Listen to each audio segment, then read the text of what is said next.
રાજ્યમાં સાર્વત્રિક વરસાદની આગાહી. કચ્છ, દ્વારકા, પોરબંદર, અમદાવાદ સહિત અતિભારે વરસાદની આગાહી સાથે ઓરેન્જ એલર્ટ. અમદાવાદમાં મોડી રાતથી ધીમી ધારે વરસાદ. આજે ધોધમાર વરસાદની હવામાન વિભાગની આગાહી.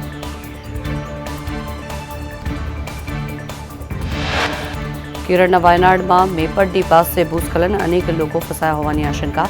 ફસાયેલા લોકોને એરલિફ્ટ કરવા પડે તેવી પરિસ્થિતિ. ઝારખંડના ચક્રધરપુરમાં ટ્રેન પાટા પરથી ઉતરી. હાવડા મુંબઈ મેલ એક્સપ્રેસ પાટા પરથી ઉતરી ગઈ. ટ્રેન દુર્ઘટનામાં 6 લોકો ઇજાગ્રસ્ત. રાજ્યમાં ચાંદીપુરાના 133 કેસ નોંધાયા. છેલ્લા 24 કલાકમાં વધુ 3 બાળકોના થયા મોત. અત્યાર સુધી કુલ 56 બાળકોના મોત. સુરતમાં જુગારધામ પર સ્ટેટ મોનિટરિંગ સેલના દરોડા. કાર્યવાહીમાં 39 જુગારી ઝડપાયા. 32 મોબાઈલ પણ કબજે કરવામાં આવ્યા. અમદાવાદ રાજકોટ નેશનલ હાઈવે પર ટ્રાફિક. બગોદરા ચોકડી પાસે 7 થી 8 કિલોમીટરનો મોટો ટ્રાફિક જામ.